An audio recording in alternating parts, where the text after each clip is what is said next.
네, 유동훈 본부장님 모셨습니다. 안녕하세요. 안녕하십니까.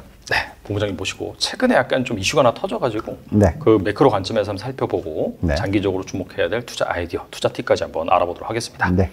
일단은 따끈따끈한 뭐 뉴스라고 볼 수도 있고 이벤트라고 볼 수 있는데 네. CPI가 네. 발표가 됐습니다. 네. 전일 발표가 됐죠. 그래서 뭐 일단 예상치에는 부합한 걸로 나왔는데 연준의 통화 정책에 어떤 영향을 미칠지 그 부분이 좀 투자자들이 궁금할 것 같아서 말씀해 주시면 좋을 것 같습니다. 네. 이 CPI 숫자만 보면서 판단하기는 좀 어렵고요. 미 연준이 어떻게 할지. 근데 중요한 건 어쨌든 예상치에 부합했다. 이것으로써 실질적으로 금리를 이 이벤트 CPI 나오기 전에 하나 이벤트가 있었죠. 좀 보겠지만, 예. 그 이벤트, 그러니까 은행 파산 뉴스가 있었었기 때문에 그 뉴스 있기 전까지만 하더라도 50bp 올릴 수도 있다. 뭐 이런 가능성에 대해서 얘기들을 상당히 많이 했잖아요. 왜냐면 그 전달의 CPI 숫자가 예상치보다 훨씬 높게 나왔었습니다. 그러니까 6.2% 정도 잡았는데 6.4가 나왔었으니까, 그래서 다들 인플레이션보다 잘 안 잡힌다. 이런 쪽의 어떤 관점이었다면, 이번에 발표된 거는 그 이벤트도 있었고, 그리고 예상치에 부합을 했기 때문에 기존에 원래 생각했던 0.25% 금리를 올릴 가능성이 상당히 높다라고 저희는 생각하는데, 그래도 저희는 이 CPI 숫자들을 다 뜯어보면 금리 올리면 안 된다라고 저희는 생각합니다. 그 이유에 있어서는 지금 좀 뜯어보시면은, 지난달도 그랬고요. 이번 달도 그런데 CPI 품목 중에서 6%의 상승률을 보인 것 중에서 가장 영향을 많이 미치고 있는 쪽이 주거 비용이에요. 예. 근원 쪽으로 보면 뭐 전체의 거의 70% 가까이 되고요. 큰 헤드라인 CPI로 계산하면은 거의 한 50% 정도 됩니다. 그러니까 정말 많은 영향을 미치고 있죠.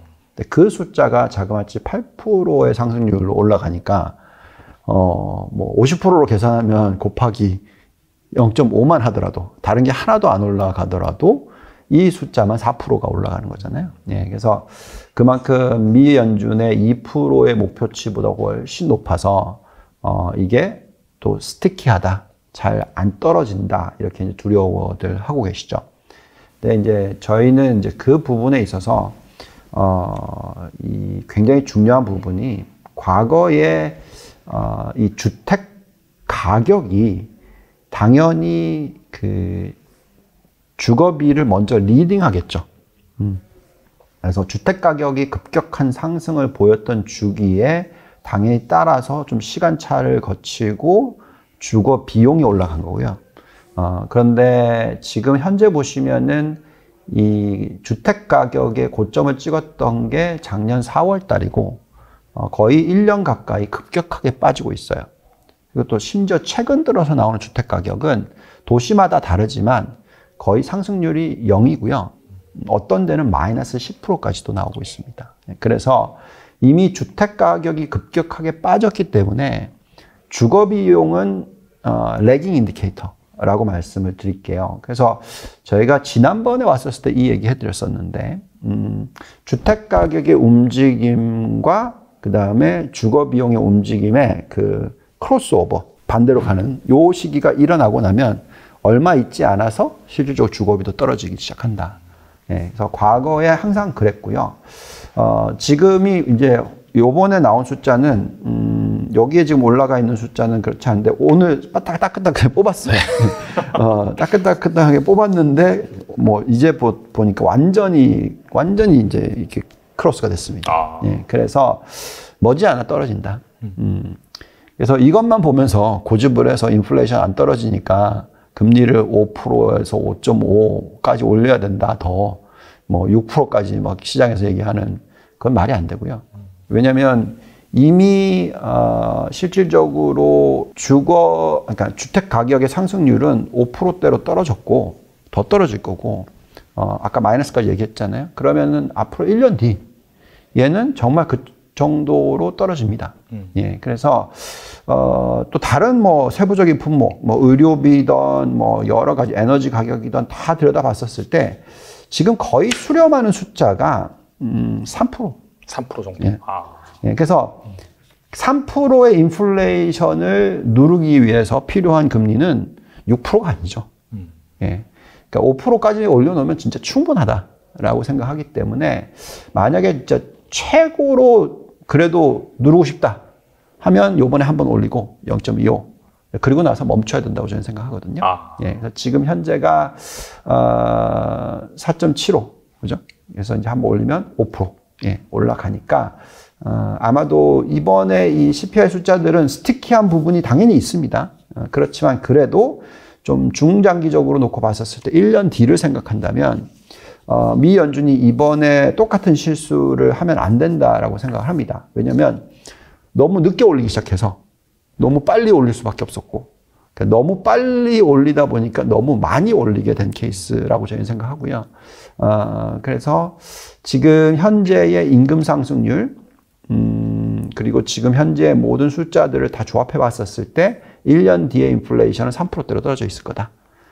그러면 금리를 지금 추가적으로 더 올려서 누르는 것은 그렇게 오랫동안 유지시키면 안 된다. 근데 여기에 사태가 터졌으니까 그렇죠. 그 부분에 있어서는 좀 더 설명을 해야 될 것 같고요. 어쨌든 지금 현재 나온 CPI 숫자는 예상치에 부합했기 때문에 적절하다. 더 이상 추가로 금리를 올리는 건 한 번만 더 하면 되지 않을까. 예, 이렇게 저는 생각하고 있습니다. 네. 앞서 말씀해 주신 것처럼 SVB, 실리콘 은행이죠. 네. 여기 사태가 사실상 갑작스럽게 등장을 해서 그 전까지는 약간 긴축이라든지 뭐 CPI라든지 인플레이션 여기에 시장의 초점이 맞춰져 있었다면은 이제 시스템적인 리스크? 금융 위기 오나? 약간 이런 식으로 지금 시선이 쏠려 있어요. 네. 그래서 본부장님이 보시기에는 어떻게 보시는지 궁금합니다. 네. 그러니까 저희가 이제 계속 얘기했던 게 작년에 9월 달, 10월 달, 11월 달 이때 그 기억하시는지 모르겠지만 미국 정부가 감당 가능한 금리 수준을 저희는 3.5% 정도로 봤어요. 그래서 일시적으로 4% 이상으로 끌어올리면 충분하다. 그래서 저희가 생각했던 게 4.25에서 4.5 정도, 그러니까 3.5%가 적절한 금리라고 생각한다면 1%포인트 정도 더 높여놓으면 충분하다라고 생각을 했었는데, 웬걸 9월달, 10월달 FOMC 미팅에서 파웰 의장이 거의 찬물을 끼얹는 게 아니라 거의 불을 다 꺼버렸죠. 네. 네, 그러면서 우리 5% 예, 이렇게 되다 보니까 지난 거의 한 반년 동안에는 그런 금리에 대한 어떤 인식이 생겼어요. 근데 문제는 1년이 안 되는 기간 동안에 5%포인트 금리를 올린 적은 과거에 정말 엄청난 어려움이 있었던 60년대 후반, 80년대 요때의 위기를 대응했던 건데요. 저희는 지금은 그런 환경이 아니라고 생각해요. 그러니까 왜 그렇게 생각하냐면, 혹시 차트를 보셨는지 모르겠으나, 제조업의 노동자 수, 이 숫자가 있는데, 1980년대 그때 터졌었을 때는요, 제조업의 종사자가 거의 2천만 명이었어요. 네. 근데 지금은 얼마인지 아십니까? 미국에서? 이렇게 경제가 많이 성장을 했는데. 글쎄요. 네. 생각하시면 늘어야 됐을 거라고 생각하시죠. 그렇죠. 기본적으로 더 늘어야 된다고 생각하죠. 네. 네. 1,300만 명밖에 안 돼요. 그밖에 안 돼요? 네. 많이 줄었네요. 네. 그러니까 무슨 얘기냐면 그 80년대 이후에 계속해서 혁신들이 일어나면서 인터넷이든 자동화든 등등이 일어나면서 그만큼 생산성 향상이 생겼어요. 그래서 실질적으로 제조업에 봉사하는 사람들이 그렇게 많지가 않아요. 오히려 서비스 업종, 그렇죠? 종사하는 사람들이 많죠. 근데 이제 그쪽은 임금 상승률이 그렇게까지 많이 높아지는 환경은 아니죠. 요즘에 딱 보시면은 실업률이 낮게 나오고 이쪽 고용이 좋긴 하지만 그쪽의 임금 상승률은 거의 2, 3%대? 예, 이 정도로 지금 수렴하는 분위기거든요.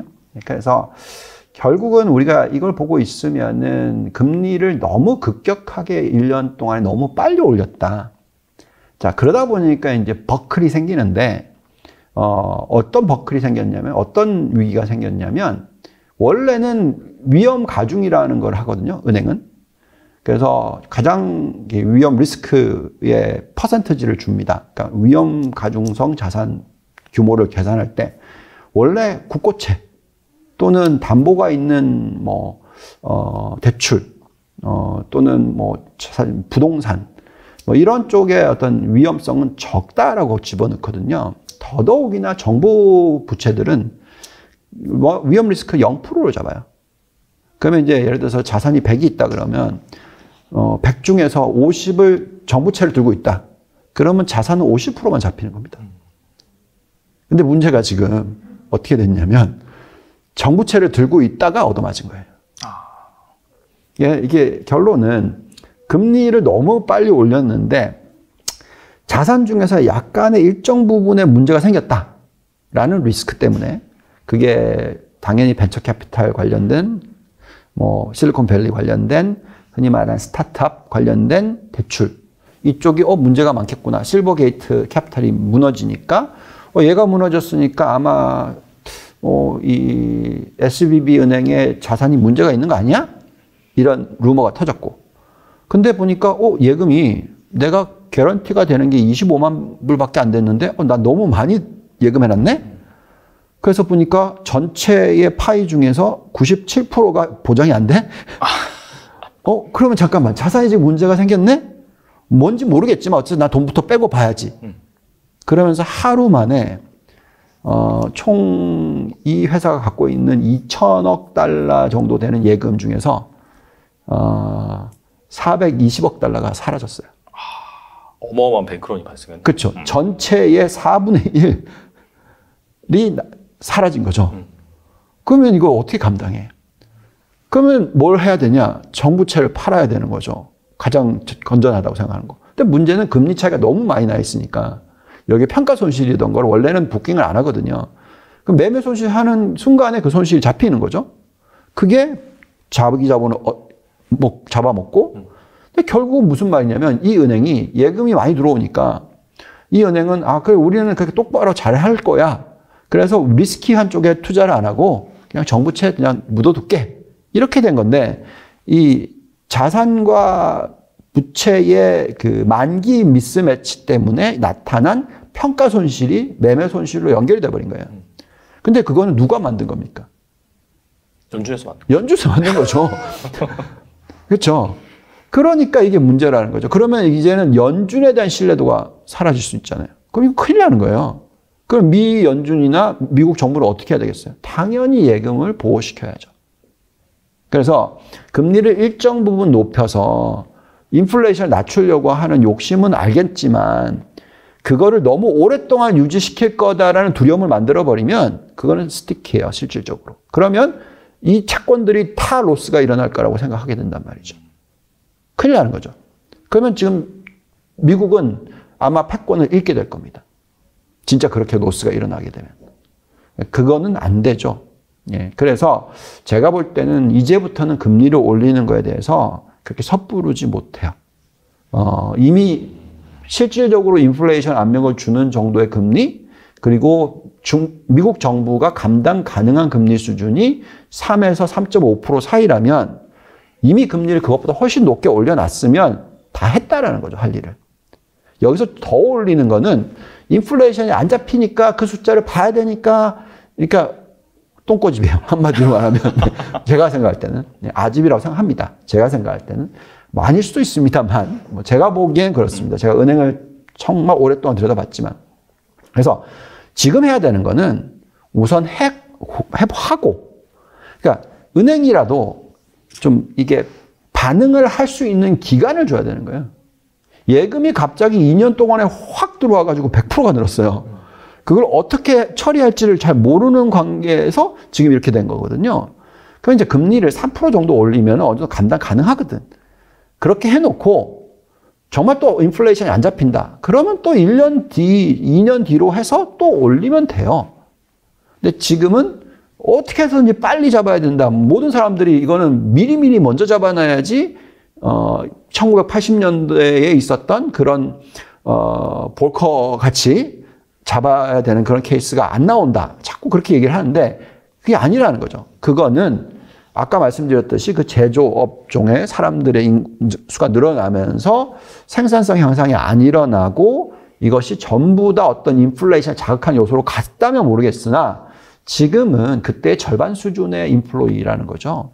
제조업 쪽은. 그리고 그만큼 생산성이 높아지고 있는 구간이 보여왔기 때문에 금리를 굳이 그 시대에 5%, 6%, 뭐 10% 이렇게까지 올려야 되는 환경이 아니다라는 얘기죠. 그래서 닷컴버블 붕괴가 됐었을 때 그때 금리를 보시면은 5%, 4%에서 6% 사이예요. 그러니까 지금 이미 많이 올려놨다라는 거죠. 그래서 지금 이미 4% 위로 올라갔고 6%까지 올리게 되면은 어떻게 될지 잘 모르겠어요, 저도. 그래서 저희는 지금 현재의 그 손실이 나는 부분이 자산의 문제 중에서 가장 위험도가 낮은 쪽에서 나오고 있다. 이것만큼은 피해야 됩니다. 그러니까 과거에 2007년, 2008년에 금융위기가 터졌었을 때는 가장 연결고리가 약한 가계, 개인들의 신용등급이라는 건 가장 낮은 거잖아요. 정부와 기업과 개인이면 가장 개인은 낮은 거거든요. 그렇죠. 신용으로 가지고 돈을 빌리기 때문에. 그러니까 이쪽은 너무 부채가 커져 있으면 이거는 터지죠. 당연히 터지고 손실이 엄청나게 나죠. 그게 전체적으로 다 터졌던 거죠. 2007년, 2008년도에. 그러니까 막 자기 자본 확충 엄청나게 해야 되고. 근데 지금 터지는 이유는 정부 채권 때문에 터진다. 이거는 큰일 나는 거죠. 완전 다른 얘기입니다. 그래서 제가 볼 때는 미 연준이 바보가 아닌 이상 여기서 금리를 급격하게 더 올리겠다라는 메시지를 전달? 그거는 위험해요. 왜냐하면 이미 예금에 대한 불안감이 있다는 것은 여기서 또 예금에 대한 불안감이 생긴다는 건 뭡니까? 그러면은 이제 난리 날 것 같은데. 예. 정부가 개런티를 100% 해줬다 했는데 낮다. 이거는 정부를 못 믿는다는 얘기예요. 그렇죠. 그러면 정부를 못 믿는 이유가 뭐겠어요? 금리가 더 올라가서 원래 생각했던 손실보다도 더 큰 손실이 날 수 있을 가능성을 생각하는 거니까. 여기다 대놓고 금리 올리면 이거 진짜 큰일 나는 거죠. 지금 이미 벌써 빠르게 미국의 대출 증가율이 급락했어요. 예금이 엄청나게 마이너스가 났어요. 이 상황은 은행을 보는 사람들의 입장에서, 매크로를 보면서 얘기하는 사람들의 입장에서 이건 노노입니다. 예. 가장 우리가 보통 투자를 할 때 있어서 자산 가치의 마이너스, 그러니까 부동산 가격이 급락하면 이거는 큰일 난다. 똑같은 개념이에요. 그래서 저희는 지금 현재 시점에서 추가적인 금리 인상을 하기에는 상당히 어렵다고 생각하고요. 근데 그래도 제가 틀리고 그분들이 워낙 더 똑똑하니까 더 많이 아시니까 그래도 올려야 된다 해서 올린다 하면 주식시장이 정말 풍파를 맞을 가능성이 있습니다. 그건 생각해야 될 것 같아요. 그래서 네, 저희는 지금 시장의 흐름은 보시면 안 그럴 것 같다. 그죠? 그러니까 인플레이션 숫자 나왔는데 여기에 이제 금리 올리는 속도가 정말 많이 올려봤자 0.25, 그 다음에 이제 더 이상 안 올리고 좀 지켜보다가 이제 내리는 타이밍을 잡을 거고 이제 그렇게 흘러가겠죠. 그렇기 때문에 시장은 오히려 금리를 내릴 수 있는 가능성이 있다면 그렇게 관련해서 여태까지 많이 빠졌던 업종들이라든지 종목들이라든지 또는 뭐 생산성을 높여준다든지 이런 쪽이 올라가는 방향으로 바뀔 수가 있겠죠. 그래서 그렇게 해야지 사실은 큰 공황을 피해 나가는 거죠. 어쨌든 인플레이션 잡는 것도 중요하지만 신뢰도가 깨져서 시스템이 깨지는 것만큼은 막아야 되는 거죠. 지금 그 리스크가 생겼다는 거기 때문에 이것을 좀 쉽게 생각하면 안 된다라고 생각이 듭니다. 알겠습니다. 일단은 연준에서 이런 SVB 사태를 좌시하지 않고 이 경제 체력을 감안을 해서 말씀하신 것처럼 금리를 뭐 5.5%, 6% 이렇게 안 올리고 요번에 한 번만 올리고 이제 어느 정도 뭐 이렇게 좀 홀딩을 계속해서 한다든지 그런 상황이 발생한다라고 한다면 증시 입장에서는 어떻게 보면 좀 호재라고 볼 수가 있잖아요. 그렇죠. 그렇다면은 뭐 미국 증시의 상승 여력이라든지 뭐 업사이드를 어느 정도 보시는지 궁금합니다. 그러니까 저희가 어떤 펀더멘탈적인 문제가 적다라고 얘기하는 이유는 계속 말씀을 드립니다만 기업의 펀더멘탈 그리고 가계의 펀더멘탈이 튼튼하다는 얘기예요. 그러니까 우리나라는 좀 다릅니다. 우리나라는 지금 가계 펀더멘탈이 약해요. 그렇지만 미국 같은 경우에는 워낙 뭐 지금 괜찮아요.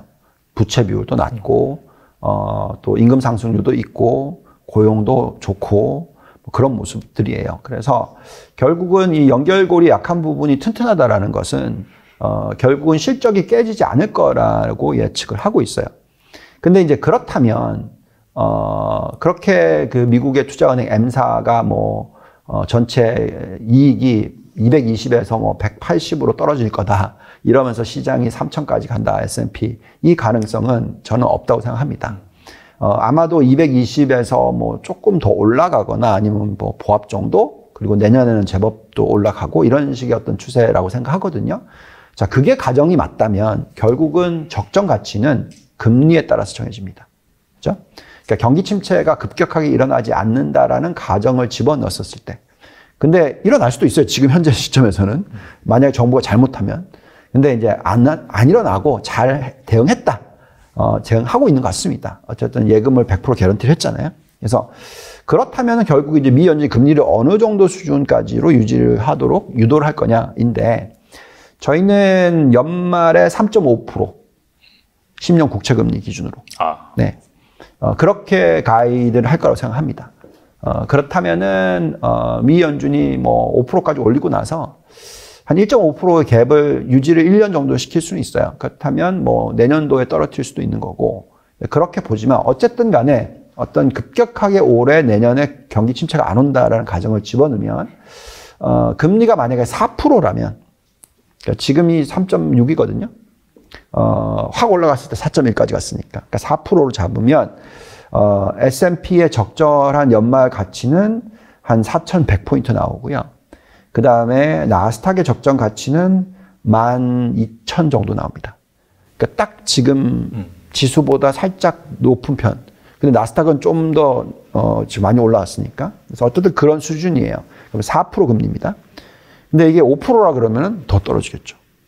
그렇죠? 근데 제가 말씀드린 거는 여기서 5%로 땡겨야 되는 케이스가 생기면 지금 평가 손실이 1%포인트가 들어오면은 엄청나게 커지는 거예요. 그럼 불안 심리가 생기기 때문에 금리가 막 올라가는 것을 제가 볼 때는 미 연준이 더 이상 바라지는 않을 거라 생각하고요. 그러면은 연말이 됐었을 때 그 미 연준이 앞으로 감당 가능할 수준의 금리가 제가 3.5%가 맥스라고 얘기했잖아요. 그럼 10년 국채 금리도 그 정도로 수렴할 거라고 생각해요. 그러면 3.5%의 금리를 반영하면 어떤 주가가 나오냐? S&P 500으로는 한 4,350에서 4,400. 그러니까 지금보다 약 10% 정도. 네. 그 다음에, 나스닥은 12,700에서 13,000 정도. 요 정도 숫자가 나옵니다. 그러니까 지금 대비해서 한 자릿수 끝 정도의 상승률 정도가 연말로 보여진다는 거죠. 그래서 그 정도로 지금 보고 있는데 중요한 거는 그게 연말까지고요. 3.5%의 금리가 쭉 이어지는데 기업의 실적이 안 깨지고 이익이 늘어난다라고 계산을 하게 되면 그만큼 자기 자본을 더해줘야 돼요.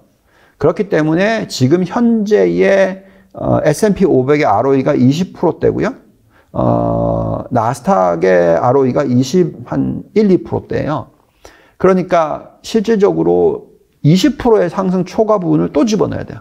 물론 배당을 빼면 한 15% 정도 되겠죠. 그래서 지금 현재 10%의 상승 여력에다가 플러스 15에서 20을 또 더해야 되는 거죠. 그러면 당연히 30% 더 올라가는 그런 룸이 생기는 거죠. 그래서 내년 어느 시점 중에 상반기든 어느 시점까지 저희의 생각은 S&P 500은 지금보다 20에서 한 30% 정도 오를 수 있는 룸. 그 다음에 나스닥은 한 30에서 많이 오르면 50% 정도 올라갈 수 있는 룸. 그 다음에 거기서 좋은 업종을 고르면 그거보다 또 2배. 예, 그래서 한 50에서 100% 올라갈 수 있는 룸이 그런 걸 잘 골라만 내면 수익이 나지 않을까. 이렇게 지금 생각하고 있습니다. 항상 그 상승 여력이라든지 증시 전망을 하실 때 네. 디테일하게 이제 계산이라든지 방금 말씀하시는 그런 툴을 통해서 이렇게 구체적으로 말씀해 주셔서 정말 좋은데 네. 이런 것들을 요번에 이제 중앙일보에서 주관하는 파이낸셜 아카데미에서 네. 국가별 투자 매력도라든지 그런 것들을 측정하는 그런 코너에서 혹시 다루주시는 건지 좀 궁금하거든요. 네, 전체적으로 다 다룰 겁니다. 그러니까 원래 지금 중요한 거는 너무 한국만 보고 있으면 힘들다라고 얘기했잖아요. 한국의 전형적인 금융시장이 너무 단기 위주로 돼 있어요. 그래서 이렇게 변동성이 심할 때 잘 버티기도 어렵고 또 한국은 글로벌 시가총액의 2%도 안 되는데 여기에 다 투자를 하고 계시면 정말 피곤하기 때문에 저희는 주식뿐만이 아니라 뭐 채권이든 아니면 부동산 연관돼 있는 금융 상품이든 뭐 여러 가지를 잘 분산 투자를 해서 그것이 또 한국뿐만이 아니고 글로벌적으로 투자를 하면 과거의 100년 역사상 자산 배분을 제대로 하면 연평균 수익률 8% 이상에서 10% 가까이를 창출해낼 수가 있습니다. 그거는 옛날에 우리가 제가 어렸었을 때 저희 부모님 세대 때는 그냥 열심히 일해서 돈 벌면 예금을 하면 맞아요. 예, 그냥 연 10%씩 이익이 나는 거잖아요. 똑같은 개념이에요. 그렇게 바뀔 수 있습니다. 그러니까 자기가 맞고 자기가 좋아하는 일을 열심히 할 수 있어요. 그래서 자산 배분만 잘 해놓으면 그냥 연평균 8에서 10% 정도 수익이 나지 않을까. 물론 그게 확신은 아니죠. 그럴 수 있다라는 거고, 그게 과거에 100년의 평균이 그랬다라는 얘기고, 앞으로도 그럴 거라고 생각을 하는 거고요. 그래서 그걸 하는 방법에 있어서 우선 이 국가를 들여다봤을 때 뭐를 봐야 되는지, 우리가 알고 있는 뭐 식센스 모델이라는 게 있고, 또는 뭐 립 모델이라는 것도 있고, 그 다음에 이제 뭐 바텀업으로 지금 아까 보여드렸듯이 S&P 500이 얼마나 올라갈 수 있는 룸이 있는지, 뭐 잔존가치 모델이라든지 여러 가지를 다 복합해서 이 체계적으로 저희가 가르쳐 드리려고 하거든요. 그래서 국가별 매력도도 볼 수 있고, 업종별 매력도도 볼 수 있고, 기업별 매력도도 볼 수 있고, 그리고 또 이럴 때는 어디에 투자를 해야 되고, 이럴 때는 어디에 투자를 해야 되고, 이렇게 잘 분산하는 방법, 그리고 변동성을 좀 죽이는 방법, 떨어뜨리는 방법, 이런 것들을 배우는 거거든요. 지금 한국에서 많은 교육이 일어나고 있고, 또 교육에 있어서 돈을 지불하는 부분은 단타 투자, 단기 위주의 차트와 뭐 모멘텀 이런 쪽에 굉장히 많이 몰려 있어요. 어쩔 수 없는 국민성인지 모르겠습니다. 근데 이거를 점점 더 장기화시키는 노력이 제 사명입니다. 그러니까 그래서 좀 길게 생각하고 먼 미래를 생각하고 자식 세대를 생각하고 이래야지 나라가 발전하는 건데, 지금은 요때만 보면 이것만 다 초점을 맞추시지 마시라는 의미에서 저희가 이걸 하고 있는 거고요. 최대한 그렇게 되도록 도와드리려고 지금 이것을 하고 있다 말씀드리겠습니다. 네, 장기적으로 나의 자산을 꾸준히 불려가는 차원에 있어서 좋은 강의니까 꼭 한번 관심 있으신 분들은 수강해 보시면 좋겠고, 이제 약간 개별 섹터 관점에서 살펴보도록 하겠습니다. 연초에 좀 상승을 했는데 최근에는 반도체 주식이 좀 다소 주춤한 모습이에요. 여전히 뭐 재고가 높다라는 얘기 나오고 있고, 그 다음에 최근에 약간 불현듯 등장한 게 미국의 반도체 지원법, 이 우려 때문인데 이 반도체 섹터의 투자 매력은 어떻게 보시는지 좀 궁금하거든요. 네. 아까 말씀드렸듯이 이 제조업에 종사하는 종사자가 많이 줄었다라는 얘기는 그만큼 모든 산업의 자동화가 많이 일어나고 있다라는 겁니다. 여기에 더더욱이나 이따가 또 뭐 자세하게 얘기를 하겠지만 혁신이라는 게 있잖아요.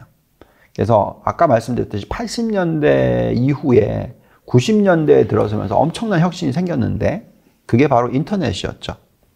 근데 그때 인터넷이 나왔었을 때 그런 분들이 그런 얘기 했어요. 인터넷은 별로 중요한 게 아닐 거다. 뭐 그냥 팩스 머신의 또 하나의 등장이다. 어떤 산업혁명이 아니라 라고 얘기하셨던 분들도 있어요.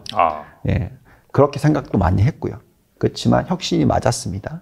그랬으니까 그렇게 종사자들이 훅 떨어지는 현상이 나온 그렇죠, 거죠. 맞아요. 예. 그래서 인터넷이 엄청난 변화를 가지고 왔고요. 그리고 나서 그 인터넷이 연결된 게 IoT고요. 그래서 인터넷 온 띵으로 바뀐 거고요. 그래서 단말기에서 보다가 이제는 들고 다니는 핸드폰으로 보다가 이제 이게 데이터가 엄청나게 쌓이니까 AI까지 연결이 되는 거죠. 그러니까 우리가 뇌로 할 수 있는 것을 AI에 맡기면 훨씬 더 빨리 할 수 있다.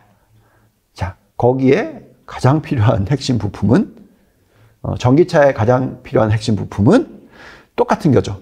예, 반도체가 가장 필요할 수밖에 없다. 그래서 뭐 우리가 다 아는 무어의 법칙이라고 해서 반도체 수요는 뭐 몇 년 만에 계속 더블 뭐 이런 식으로 갈 수밖에 없다. 저는 맞다고 생각합니다. 근데 이제 다만 작년이 왜 헷갈리는 부분들이 나왔었냐면 이게 이제 코로나가 터지면서 헷갈리는 부분들을 정말 많이 만들었어요. 이번에 금리를 내렸다가 올렸다가도 마찬가지예요. 그러니까 너무 급격하게 이 전염병 때문에 경기가 위축이 됐고 또 그걸 살리기 위해서 엄청나게 풀었고 그러면서 여파가 생겼던 게 똑같이 이런 IT 관련된 품목들에도 영향을 미쳤죠. 그래서 워낙 PC나 랩탑이나 이런 거의 수요가 코로나가 터지니까 확 늘었었으니까. 그죠?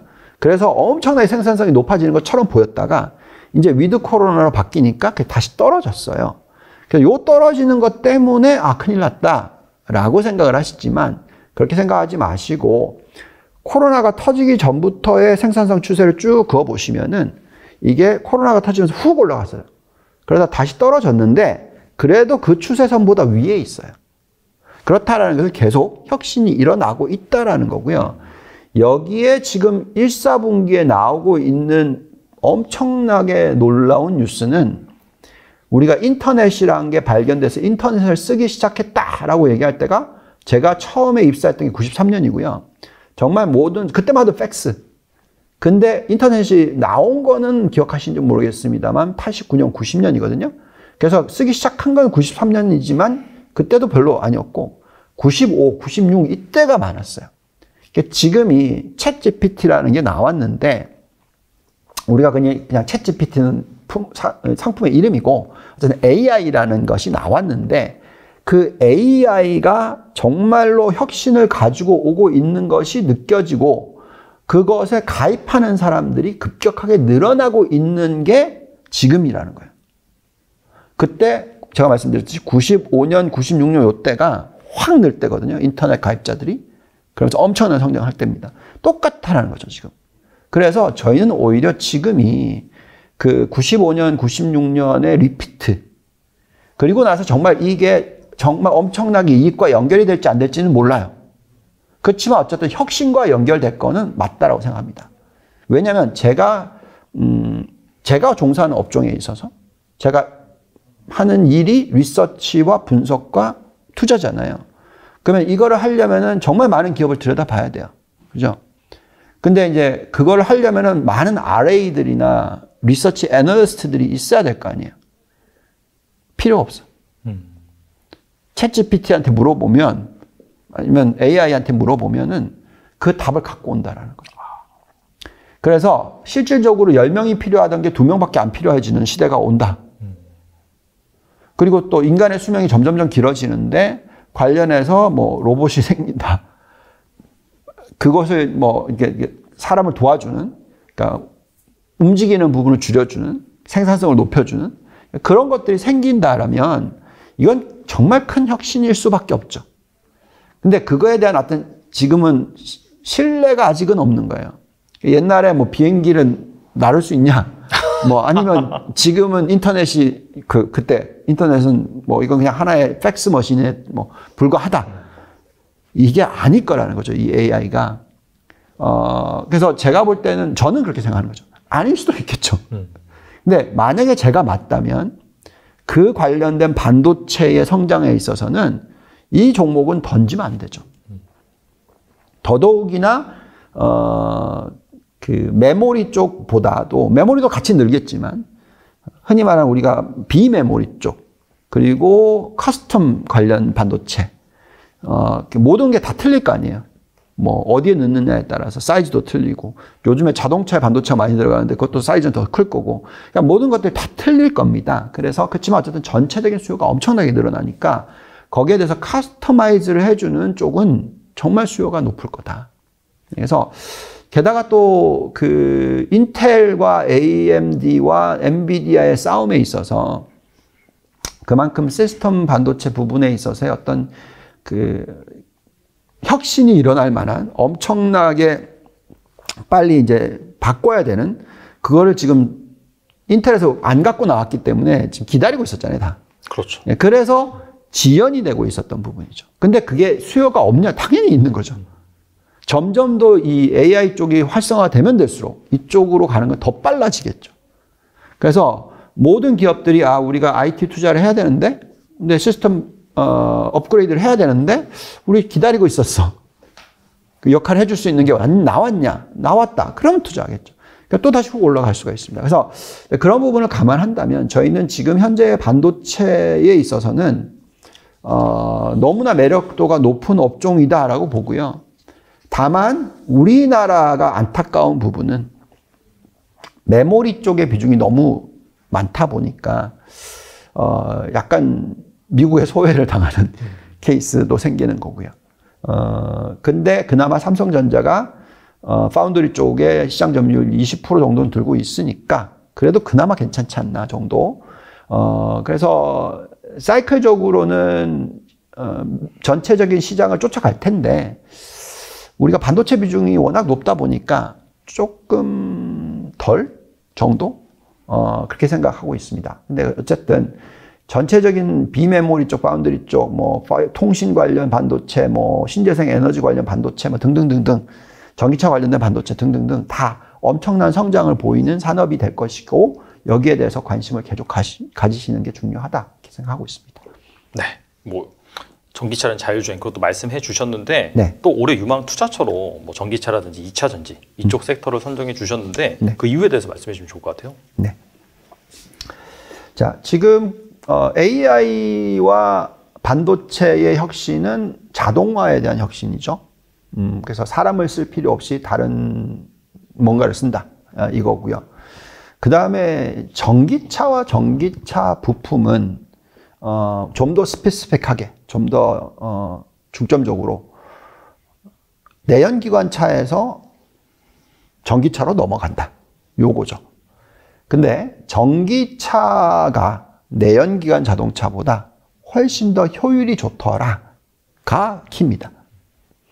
그래서 뭐 원래 자동차 좋아하는 사람들이 뭐 항상 그 보는 거 있잖아요. 0에서 60 가는 거에 몇 초. 좋아하잖아요, 다들. 네, 좋아하죠. 네. 저희도 스포츠카 많이 좋아했고 저는. 네. 근데 전기차는 사실 그렇게 정말 빨리 가잖아요. 맞아요. 네. 네. 그러니까 그런 것처럼 그만큼 효율이 좋다라는 거죠. 그리고 내연기관에 필요했던 부품 수의 절반도 안 된다라는 거니까 그만큼 또 사람이 덜 필요한 거고. 그 다음에 또 그것을 생산하는 양상 체제를 테슬라라는 기업이 완전히 자동화시키는 방법이죠.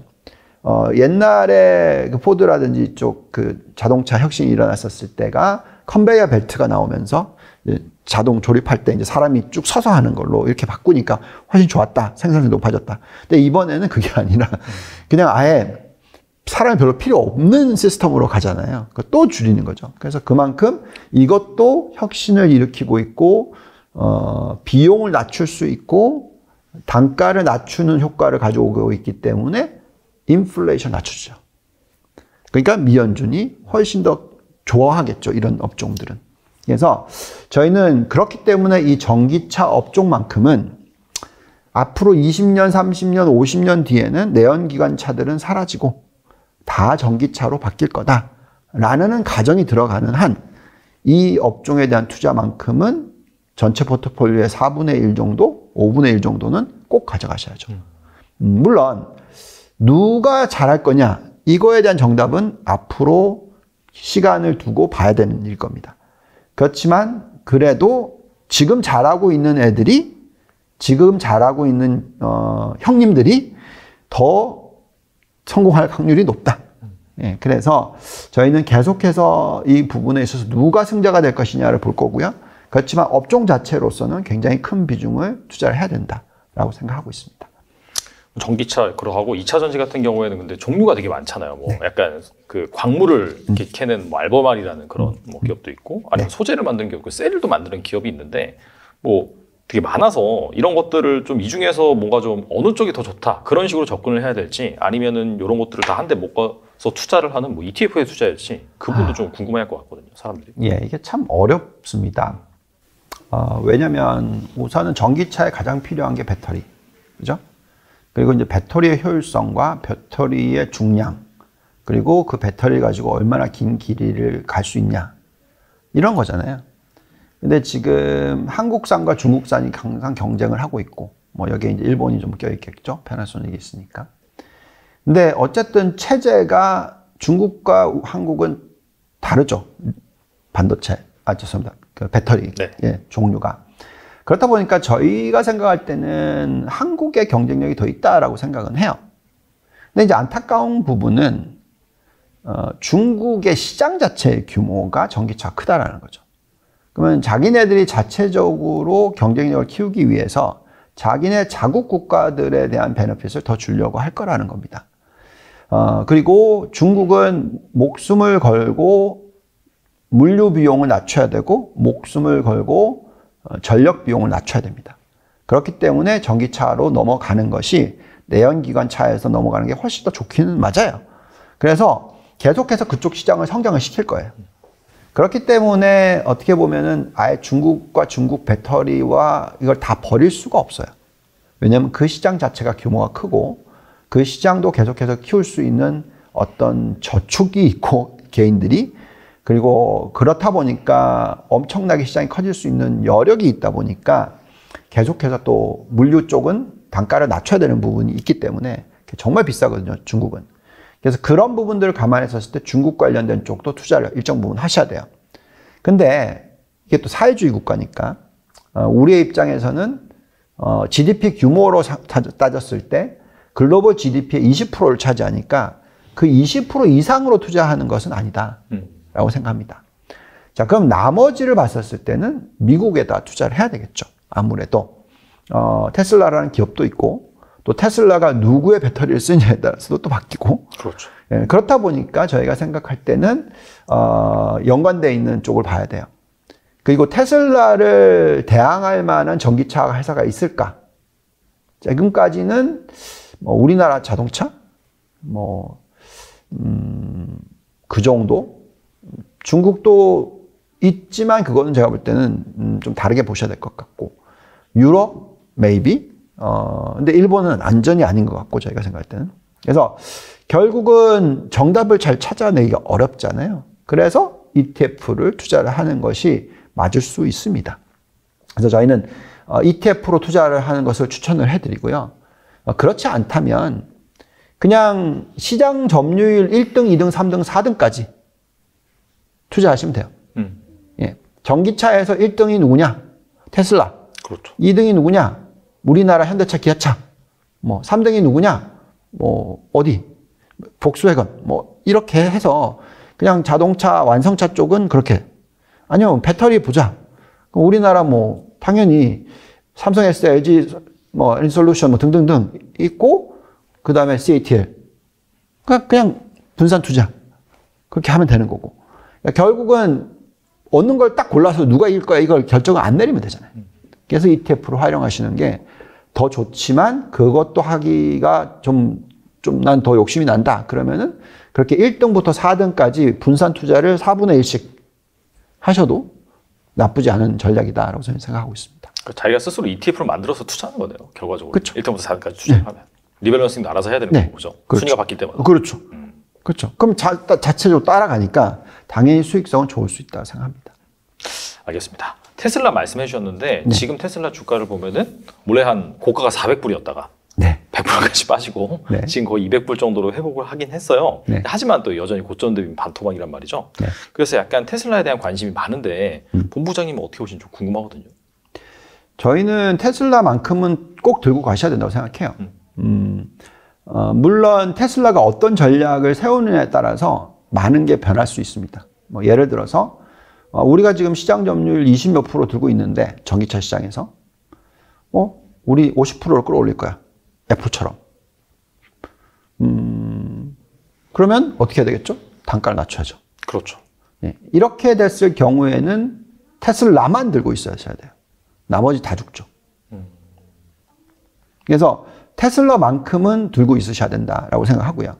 근데 그 적절한 단가가 뭐냐 하는 부분은 결국 말씀드린 대로 어느 정도의 마진을 감안하고 마진 축소를 감안하고 얼마의 성장을 이끌어내는 전략을 쓰는 거냐에 따라서 적정 가치가 바뀝니다. 저희가 대충 계산해 봤거든요. 다시 400불 위로 돌파를 하고 440불, 450불까지 가려면 이익이 100%씩 증가를 해야 됩니다. 그렇다는 것은 그 단가를 낮추지 않고 시장 점유율이 늘어난다는 개념이에요. 그럴 수도 있어요. 뭐, 그건 모르죠. 뭐 이미 뭐 그만큼 매력이 있으니까 그럴 수도 있죠. 애플이 뭐 단가를 굳이 낮춰서 시장 점유율이 높아졌나요? 그건 아니잖아요. 그렇죠. 예. 그래서, 그렇게도 될 수 있어요. 그러면 400불 뚫고 올라간다. 근데 그게 아니라 지금 시장의 컨센서스가 한 50% 이익 증가예요. 그렇게 계산했더니 얼마가 나오냐면 한 지금 가격 대비해서 한 70% 정도 상승할 수 있는 이렇게 나오고요.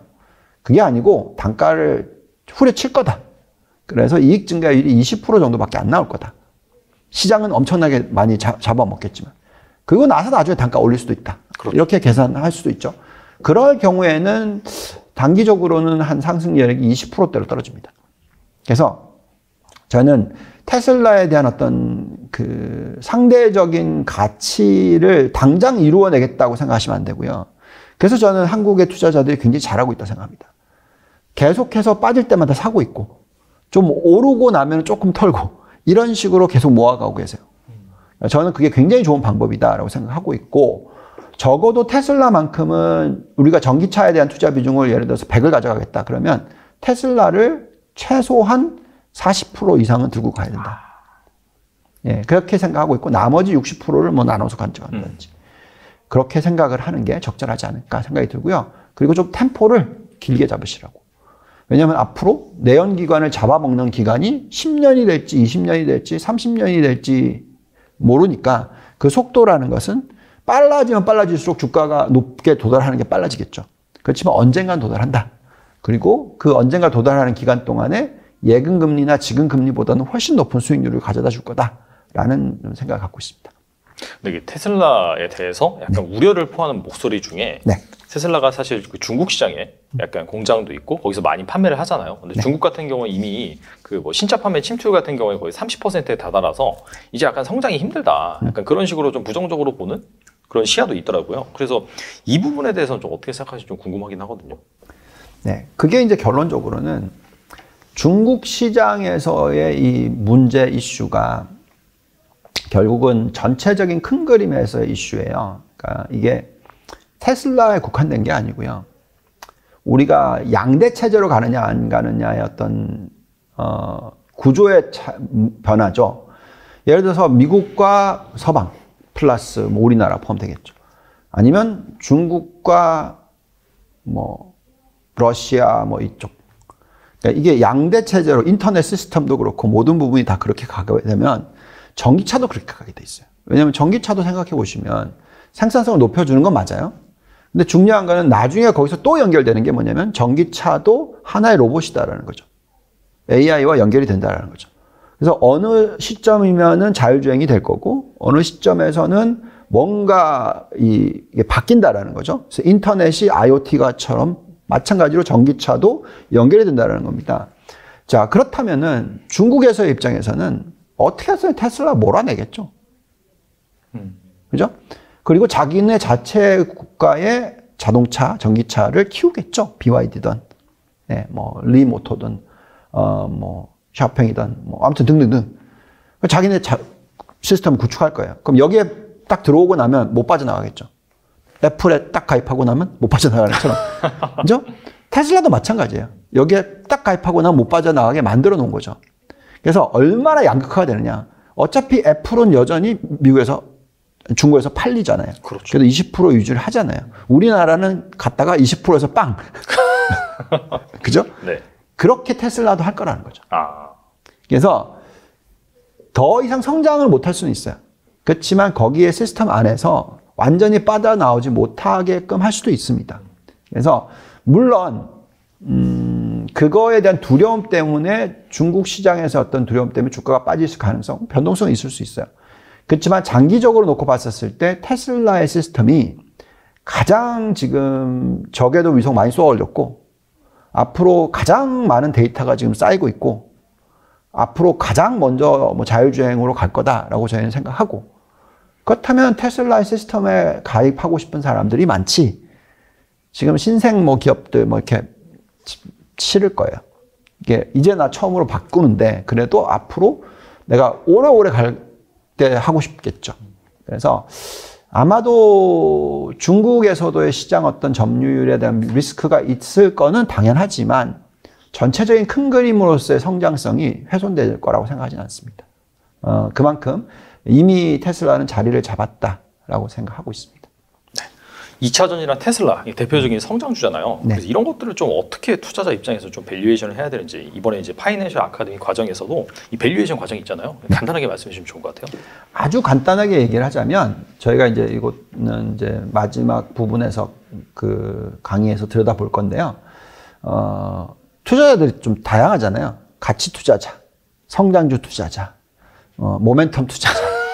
다들 다 다양합니다. 맞아요. 네. 그래서 저희는 만약에 내가 단기적인 어떤 모멘텀을 보고 투자를 하는 사람이면 뭘 보고 투자를 해야 되는지의 툴. 저희는 그런 거는 대충 보통 보면은 DCF 모델을 사용을 하고요. 그래서 어떻게 하는지를 뭐 설명을 해드릴 거고, 그 다음에 뭐 PER인데 그냥 PER을 보지 않고 팩을 본다든지, PER 나누기 이익 증가 뭐 이런 것들 본다든지 뭐 이런 부분들. 그러니까 단기 투자나 좀 더 1년 정도의 투자 호라이즌으로 길이로서 한다면 그렇게, 아니면 10년, 20년을 보고 투자를 하시는 분들은 저희가 많이 쓰는 잔존가치 모델, 그러니까 residual income 모델, 그리고 그 부분에 있어서 또 밸류 스탁을 볼 때 어떻게 보는지 이런 것들을 가르쳐 드릴 거예요. 그래서 성장주 투자를 보는 방법과 가치주 투자를 보는 방법, 그리고 또 투자 호라이즌, 그러니까 길이가 얼마나 되는데에 따라서 어떤 식으로의 또 활용, 이런 것들을 도와드릴 겁니다. 자세한 내용은 좀 지금 말씀드리긴 좀 그렇고, 네. 충분히 할 수 있다고 생각합니다. 제가 옛날에는 워런 버핏 투자법을 정말 좋아했고 가치 투자에 대한 거를 너무너무 좋아했던 사람이고요. 그게 백그라운드고 저는 리서치 애널리스트였으니까. 그렇지만 성장주에 대한 투자에 있어서 어떤 식으로 투자를 해야 될지 고민을 굉장히 많이 했습니다. 왜냐하면 제가 IT 업종 담당을 안 했었기 때문에 헤지펀드를 런칭을 할 때 제가 그걸 모르니까 다른 사람한테 의존해야 될 게 많았거든요. 이거 하다 보니까 또 그게 싫더라고요. 예, 그래서 계속 그쪽을 어떤 식으로 해야 될지를 고민을 많이 했고요. 예, 그래서 좀 더 성장주를 장기적으로 투자하는 방법, 이런 것들도 좀 노하우를 좀 말씀을 드릴 거니까 활용하시면 좋을 것 같다 생각이 듭니다. 네. 관심 있으신 분들은 꼭 한번 참여해 보시면 좋을 것 같고요. 앞서서도 살짝 말씀해 주셨는데 챗 GPT 열풍이 상당히 뜨겁잖아요. 보니까 MS가 바로 이제 새벽에 또 GPT-4인가 뭔가 또 출시를 하면서 빅테크 주식들이 다 올라버렸어요. 그래서 이게 지금 증시에서도 약간 중소형주, 뭐 AI 딱지가 붙은 주식들이 막 활기를 치고 다니고 하는데 뭐 약간 스쳐 지나가는 테마 말고 길게 봤을 때 진짜 좀 챗 GPT 수혜 분야 어디가 있을지 좀 궁금하거든요. 그러니까 사실은 이것이 어떻게 이어질지에 있어서는 고민을 많이 해야 됩니다. 그러니까 마찬가지로 인터넷이 처음 나왔었을 때 막 모든 사람들이 다 가입을 했어요. 그게 이제 어떻게 연결될 건지는 비즈니스들이 그 후에 5년, 10년 뒤에 이제 쭉 나오고 자리 잡았잖아요. 마찬가지예요. 챗 GPT는 지금은 막 가입자가 느는 상황이죠. 써보자. 써보니까 좋네. 그러면서 지금 1억 명이 넘었고 계속 늘어날 겁니다. 자, 근데 이제 이게 이익과 연결이 되는 비즈니스로 넘어가는 부분에 있어서는 아직 모르는 거죠. 지금 현재의 어쨌든 경쟁이 일어나고 있는 구도 중에서 뭐냐. 당연히 구글과 마이크로소프트의 경쟁에서 구글은 원하는 게 뭐냐면 이 빙이라는 것을, 죄송합니다. 마이크로소프트는 구글에서 뺏어오려고 하는 게 서치 엔진 쪽에서 시장 점유율이 워낙 작으니까 구글 쪽을 뺏어오려고 하는 거고, 그것을 빙이라는 것을 써서 그러니까 챗 GPT 같은 AI를 써서 끌어오려고 하는 거고. 네. 근데 여기에 공짜로 주는 거죠. 해보라고. 예, 그렇게 하면서 어떤 비용 절감의 효과를 일으키는 건데, 그건 이제 지금 사람이 모이는 걸 먼저죠. 근데 이게 나중에 비즈니스와 연결된다. 근데 그럼 사실 구글은 돈을 어디서 봅니까? 광고에서 벌거든요. 서치 엔진 달면 광고 뜨는 거. 그러니까 그걸로 또 연결이 돼야 될 거 아니에요. 그래서 그런 변화들이 있을 겁니다. 그래서 어느 시장이 커질 건지 어떤 회사가 연결이 될 건지 하는 부분에 있어서는 저는 아직은 뭐 제가 뭐라고 답을 해드릴 수가 없어요. 다만 그렇게 데이터를 많이 쌓아가는 기업일수록 앞으로 할 수 있는 비즈니스가 무궁무진해진다는 거죠. 그래서 구글이든 마이크로소프트든 테슬라든 뭐 미국으로 따지면 그렇지만 중국으로 따지면 바이두든 뭐 아무튼 등등등. 그러니까 그런 회사들이 계속해서 데이터를 모아가는, 그러니까 그런 회사들에 지금은 우리는 투자하는 게 맞다. 그리고 거기에 관련돼서 매출을 일으키는 반도체가 맞다. 이렇게 지금까지는 연결이 돼 있는데 그 이후에 어떤 것들이 나올지는 잘 모르겠어요. 그래서 당연히 지금 가장 중요한 건 이게 잘 활성화되려면 데이터 마이닝, AI, 거기에 들어가는 메모리, 시스템 반도체 등등 이런 산업들에 대해서 지금은 1차 수혜고, 그 다음에 이제 그렇게 돼서 예를 들어서 우리 증권회사 골드만삭스가 그렇게 지금 많이 하고 있죠. 엄청나게 투자를 IT 쪽을 많이 해요. 그래서 신규로 뽑는 애널리스트 수를 확 줄여. 그렇게 할 수 있는 거죠.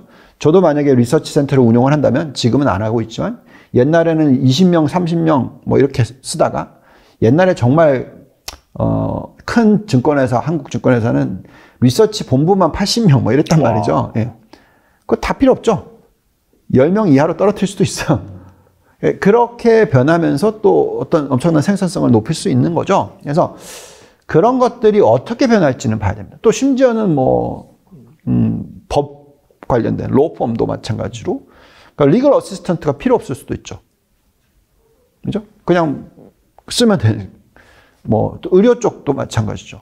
뭐 실질적으로 꼭 굳이 널스, 물론 뭐 주사 놔주고 이런 것들은 당연히 필요하겠지만 뭐 그 이외에 어떤 단순한 작업들이라든지 이런 부분을 쓸 수도 있겠죠. 뭐 여러 가지 어쨌든 커버해 줄 수 있는 부분이 너무나 많은 거죠.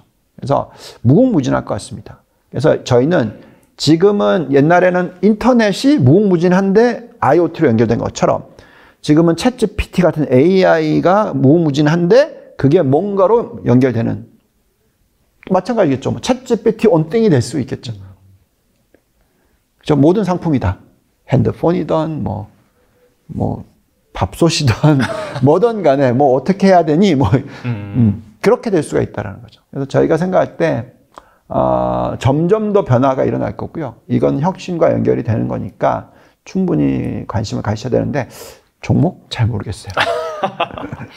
큰 틀에서 반도체는 확실하다. 그렇죠. 그런 관점에서 여러분들이 좀 알아가시면 좋을 것 같습니다.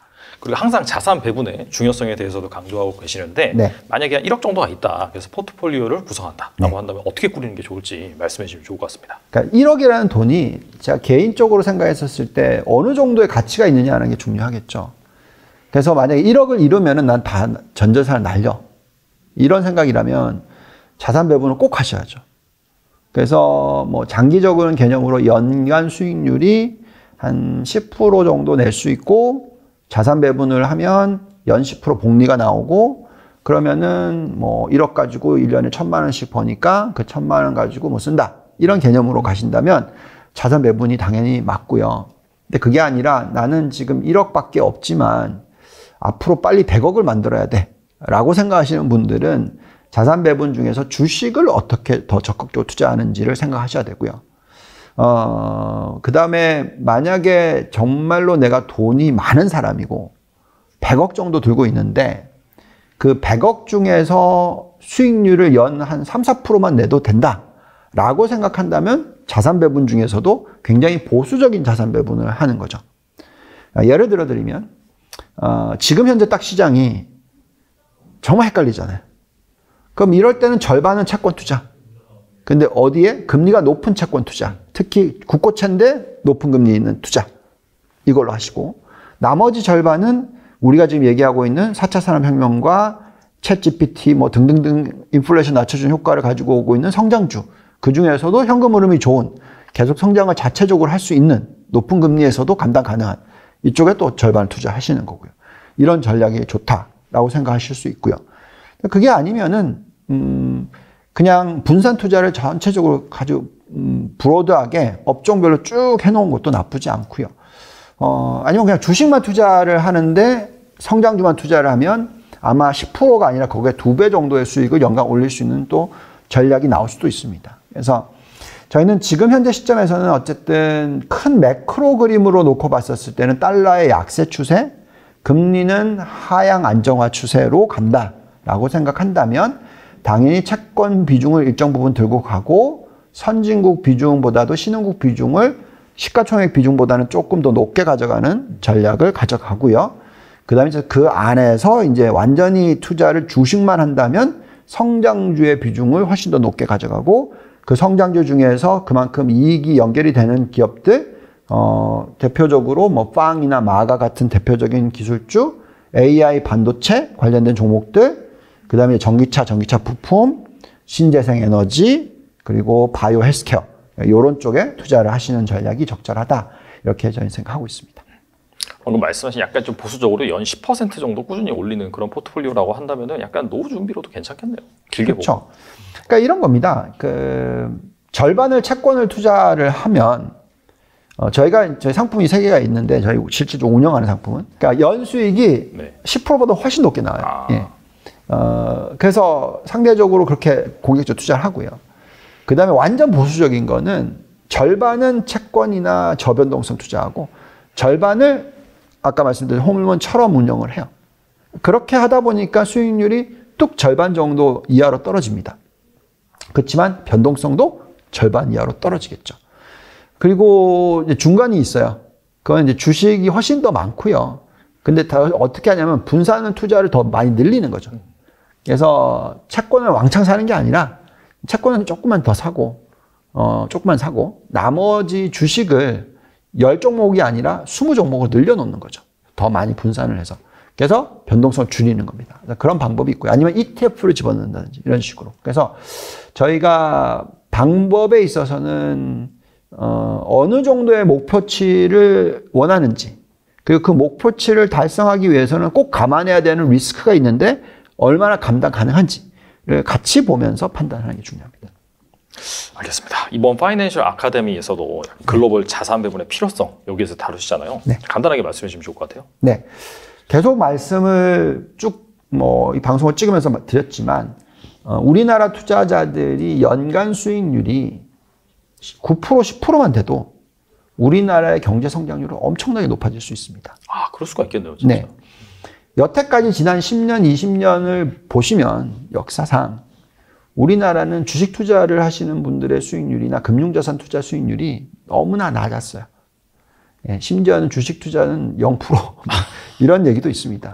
예, 그래서 그건 왜 그러냐면 단타 위주로 단기 위주로의 투자를 자꾸 하셨고, 근데 그렇게 하려면 정말 엄청난 시간을 들이셔야 돼요.